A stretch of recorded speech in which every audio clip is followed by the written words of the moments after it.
باسلەوە دەکەین کە بۆ تێپەڕاندنی چەقبەستووی بارودۆخی سیاسی عێراق هاوپەیمانێتێکی نوێ لە نێوان لایەنە سیاسیەکانی عێراق بە ناوی هاوپەیمانی بەڕێوەبردننی دەوڵەت پێکێنراوە کە دەرگاشیان بەڕووی ڕوتی سەدردا کردوەوە بۆ ئەوی بێتە بەشێک لەو هاوپەیمانێتیە نوێیە. ئەم هاوپەیمانێتیە نوێ لایەنەکانی چوارچەوەی هەماهەنگی شیعەکان و یەکێتی نیشتیمانی کوردستان و پارتی دیموکراتی کوردستان و هەردوو هاوپەیمانی عەزم و سیادەی سوننەکان و هەروەها بزوتنەوەی بابیلۆنی مەسیحی لە خۆ دەگرێت. ئەپرسینم هاوپەیمانێتیە نوێ دۆخی چەقبەستووی عێراق تێدەپەڕێنێت و هەنگاوێک دەبێت بۆ پێکێنانی نوێی حکوومەت یاخود لایەنی سەدر ڕازی دەبێت بۆی بێتە ناو هاوپەیمانێتیە. کۆم پرسیاران و کۆمەڵێک پرسیاری دیکە ڕاستەی میوانەکەم دەکەم کە ڕاستەوخۆ لە ستۆدیۆ لای من ئامادەیە ویش بەڕێز گۆران فەتحی چاودێری سیاسی کا گۆران بەخێر بێت. زۆر سپاسانەکەم بەیانیتان باش بەیانی بینەرانی کورسات باش. زۆر سپاس. کا گۆران سەرنجی جنابەت وەک چاودێرێکی سیاسی لەسەرم گۆڕانکاریە خێرایانەی کە لە عێراقدا ڕوودەدات چی و دۆخەکە چۆن دەبینیت؟ بێگومانیەوە دەزانن دوای هەڵبژاردنەکانی ساڵی پار لەگەڵ هەموو ئۆڵانێک کە دران بۆ چارەسەرکردنی کێشەکانی ناو گۆڕەپانی سیاسی لە ناو ماڵی کورد لە ناو ماڵی شیعە و سونەدا لەگەڵ سەرجەم ئەو دانوستان و گفتوگویانەی کرا لایەنەکان نەیانتوانی حکوومەت پێک بهێنن لەسەر ئاستی وڵات و هەروەها لە ناو ماڵی کووردا نەتوانرا لەسەر پۆستی سەرۆکۆمار ڕێک بکەون. بێگومان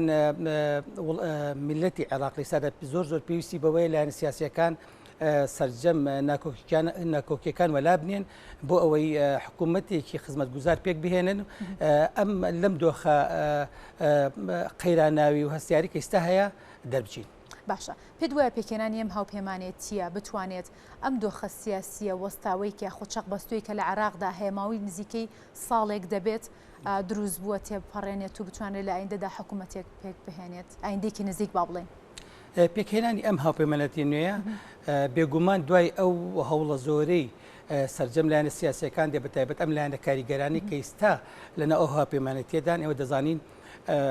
یەکێتی نیشتیمانی کوردستانی شەکە لە هێزە سەرکیەکان بە سەرۆکایەتی پاڤڵ تاڵەبانی سەرۆکی یەکێتی نیشتیمانی کوردستان لەگەڵ سەرجەمی هێزەکانی چارچێوی هەماهەنگی هەوڵێکی زۆر درا چارەسەری ئەم قەیرانەی ئێستا بکرێت لەگەڵ سەرجەم لایەنەکاندا دانیشتن کرامە دەزانین دوو دانیشتنی دیالۆگی نیشتیمانی کرا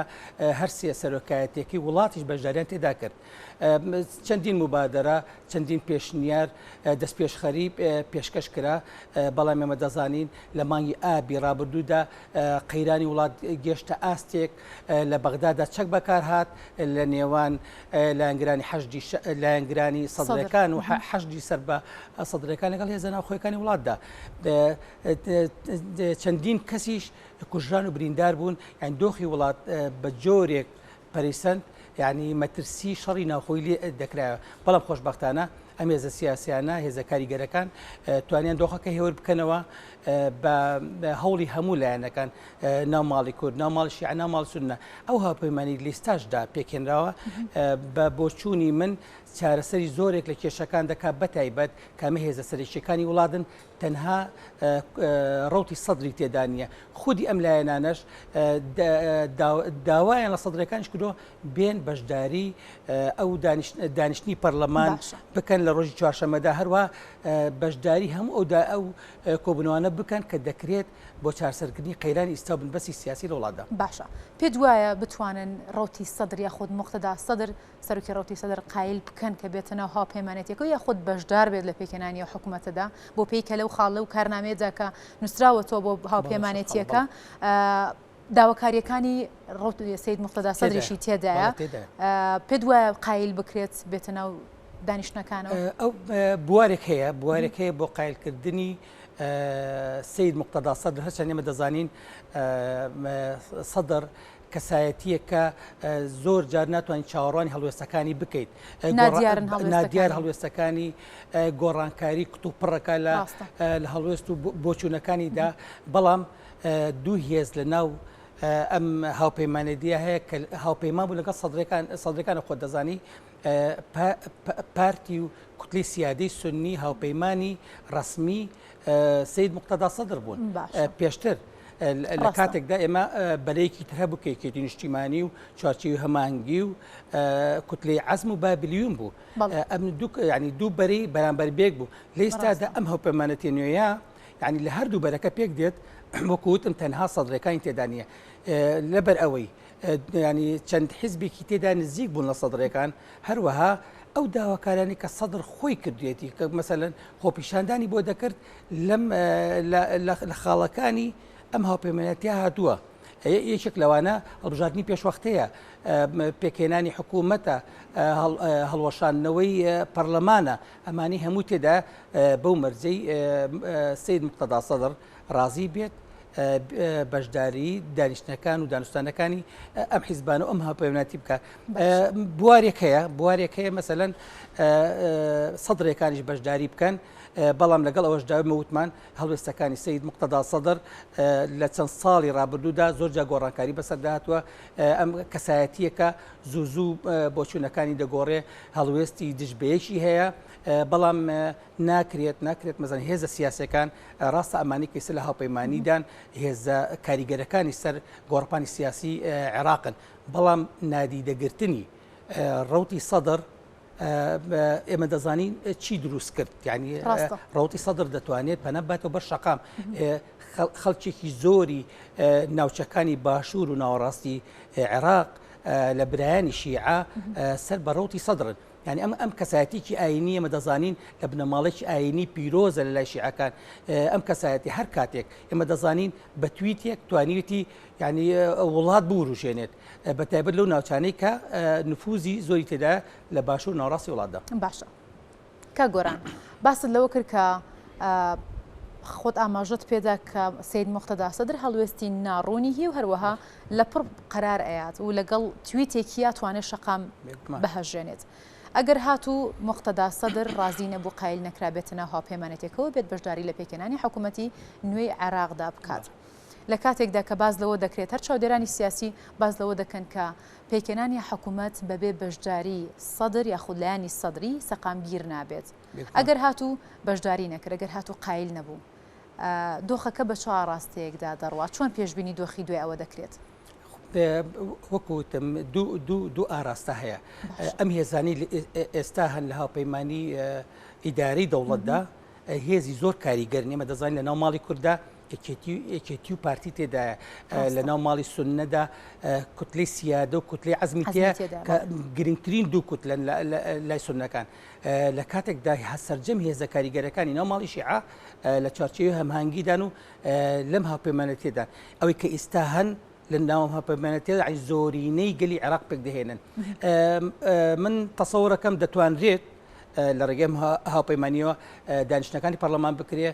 ببەسترێت هەروەها دەنگ لەسەر پۆستی سەرۆکۆمار و پێکێنانی حکوومەتیش بدرێت بەڵام ئەبێت ڕەچاوی کوتلەی سەدری بکرێ ڕەچاوی هەوادارانی سەدر و بۆچوونەکانی مقتەدا سەدر بگرێ ئەگەر لایەنی معارەزەش بگرێت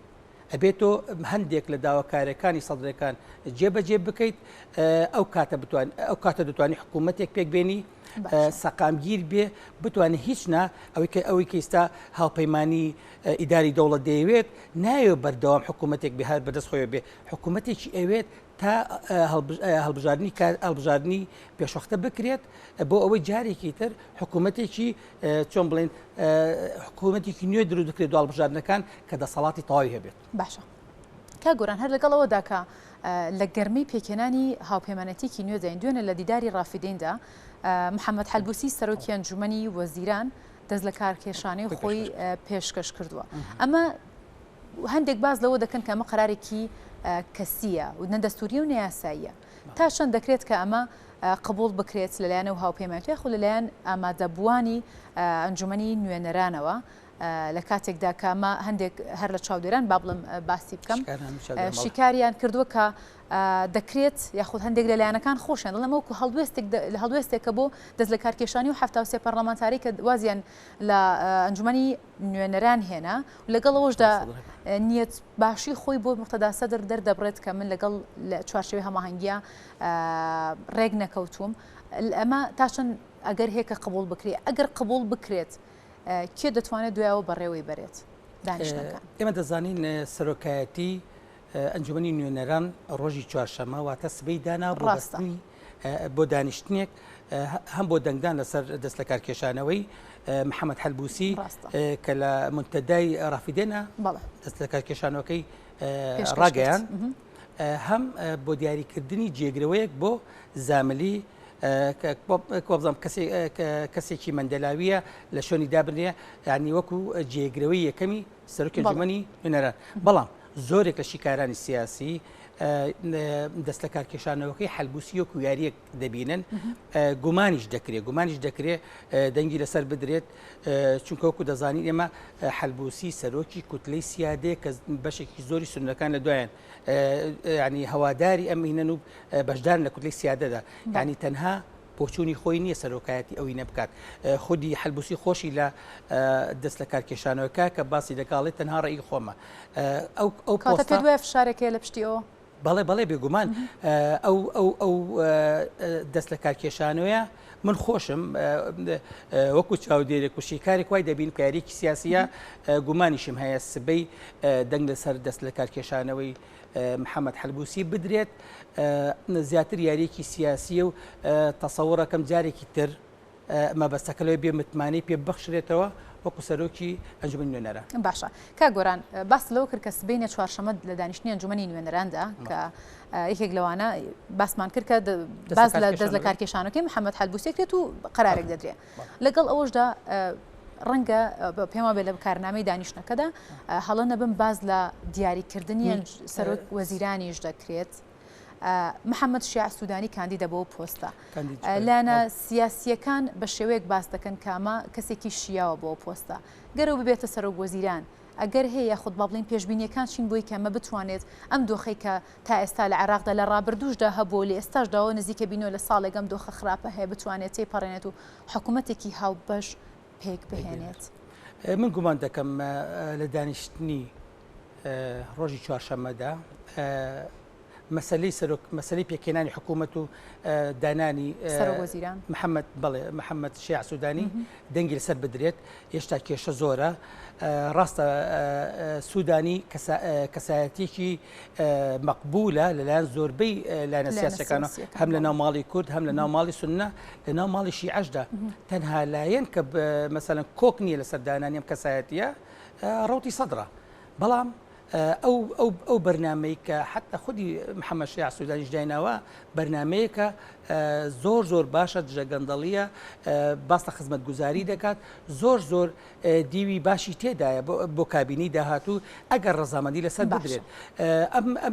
ئەم هێزانی کە لە پشتی محەممەد شیع سوودانی لە ئێستادا دەتوانن ئەم کەسایەتیە دیاری بکەن بەڵام جارێ زووە لە دانیشتنی سبەیدا دەنگ لەسەر ئەم کەسایەتیە بدرێت من تەسەوڕەکەم جارێک چاوەڕوانی هەڵوێستی نوێی سید مقتەدا سەدر ئێمە دەزانین خودی دانیشتنەکە لە بەغدادا ئێستا لە ناو چۆن بڵین بینای پەرلەمانی عێراقدا کێشەیەکی گەورەیە ماوەی زیاتر لە مانگونیوەکە هێزێکی زۆر گەورەی عێراق لە سوپا و لە هێزە ناوخۆیەکان لە ناوچەی سەوزا بڵاویان پێکراوە لە دەوروبەری بینای پەرلەماندا بڵاویان پێکراوە بۆ ڕێگرتن لە هەر ئەگەرێک خۆپشاندانە و هەڵکوتانەوەەکان بڵێ مەزانیمان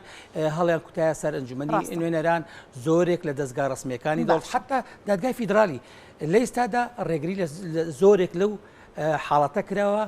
سەرجەم ئەو ڕیانی کە دەچێت بۆ ناوچەی سەوز و بۆ خودی پەرلەمانی عێراق گیراوە بەڵام ئەمە دیوی سەرزەویە دیوێکی ترە کە لایەنە سیاسەکەی ئەمان تا ئێستاش دوێنێ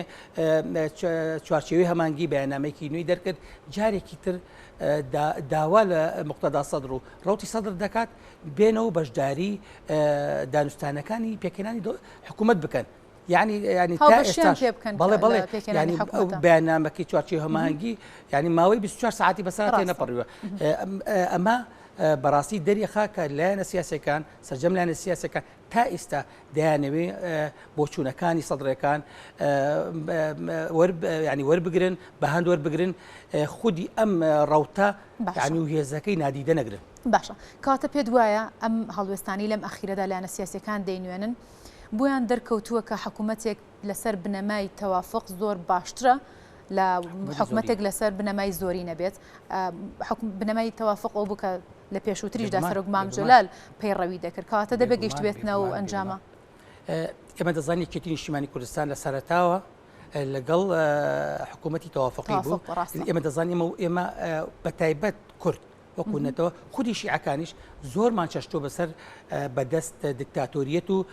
حکمی تەنها حیزب لە وڵاتدا ئێمە دەزانین بە 35 ساڵ حکمی کرد بە ئاگرواسن لەگەڵ کورد و خودی شیعەکانیشە مامەڵی کرد. ئەمە مەترسیی گەورەی لای ماڵی کوردی بە تەواوی نەک تەنایەکێتی و پارتی سەرجەم هێزە سیاسی کوردەکانی تر ئەمە خودی شیعەکانیش دەیزانن ئێمە دەزانین هێزە گەورەکانی ناچارچێ هەمانگی کە زۆرینەن لەو دیوە ئەترسن بۆی ئێمە دەزانین ئەو هاوپەیمانەتیان ئەو نیمچە هاوپەیمانەتی کەیکێتی و چوارچێوی هەمانگی و بابلین و عەزم لە بیدایەتە دروستیان کرد داوای ئەو تەوافقیەتەیە کرد لە بەرەوەی عێراق وڵاتێکی پێکاتەیە ئێمە دەزانین چەندین مەزهەبی نەتەوەی تێدایە تۆ بیت سەرجەم لایەنەکان وەلا بنیت و بتێ حکمێکی ئەغلەبیە دروستکەی کە تەنها بۆ نمونە لە یەک حیزب یان لە دوو حیزبی ئەو هین دروستکرێت ناکرێت کەمینە ناتوانێت حکمی زۆرینەی وڵات بکات ئێمە وڵاتێکی پێکاتین دەبێت سەرجەم لایەنەکان بەشداری ئیدارەدانی دەوڵەت و حکوومەت بکەن. باشە بەشداریکردنی یاخود با بڵێن گرنگی بەشداریکردنی لایەنی کوردی لە پێکێنانی و هاوپەیمانێتیە کە بەشداریش بوون لە نووسینەوەی خاڵەکانی کارنامەی هاوپەیمانێتیەکەدا کە ئەم جارە بە یەک پاکێج بە یەک هەڵوێست بەشداریان کرد تا چەند گرنگە و چۆن ئەمە لێکدانەوەی بۆ دەکرێت. بێگومان بەشداری کورد گرنگی خۆیە ئێمە دەزانین حتا دوای 2023 کورد بە شێوەیەکی کاریگەر سەرجەمی سەردەمی مام جەلال و کەسایەتی سیاسی گەورەکانی تری و کاتەی کورد بەشداریمان کرد لە نووسینەوەی دەستور کە زۆرێک لە مافەکانی کوردی تێدا بوو لە ئێستاشدا هەر ئیدارەدانێک هەرینێکی دەوڵەت دەبێت کورد بەشداری تێداکات بەڵام کێشەکە لێرەدایە ئایا ناوماڵی کورد دەتوانی چارەسەری کێشەکان بکەین کێشە ناوخۆیەکانی ئێمە دەزانین چەند مەسلەیەکی تایسەر لە ناوماڵی کووردا گفتوگۆی لەبارەوە دەکرێت بەڵام کێشەی سەرەکی کە زۆر گەورەی و تایسە نەگەشتون بەڕێکەوتنە سەری مەسلەی پۆستی سەرۆکایەتی کۆمارە ئێمە بە هیواین لەبەر ئەو هێوری کە لە ناوماڵی کووردا لە ئێستادا و ئەو گفتوگویانەی کە دەکرێت یعنی تەسەوەرەکەم چارەسەری پۆستی سەرۆک کۆماریش بکەین کە مافی کوردەوەکو پێکاتە لە سەراستی عێراق لە ناو کوردیشان مافی یەکێتی نیشتیمانی کوردستانە بەپی ئەو ڕێکەوتنانی لەگەڵ خودی پارتی دیموکراتی کوردستان دەکرا هەموو شێوەیەکی زۆر باشیان ناو کەم جارە بە یەک هەڵوێست و بە یەک پاکێژدا توانیان بەشدار بن چوونی یەکێتی و پارتی یان مەسەلەن وەفدی مشتەرەک و یەکگرتووی ناو ماڵی کورد بۆ بەغدا زۆر کاریگەری دەبێت بەتایبەت بۆ بەرگریکردن لە مافەکانی گەلی کورد لە عێراقدا. باشە زۆر سپاس بۆ گۆران فەتحی چاودێری سیاسی سپاس کە لێرە ئامادەبووی سپاس بۆ شیکردنەوە و ڕوونکردنەوەکانت بۆ ئێمە دووبارە ماندوو نەبێت و بەخێر هاتی.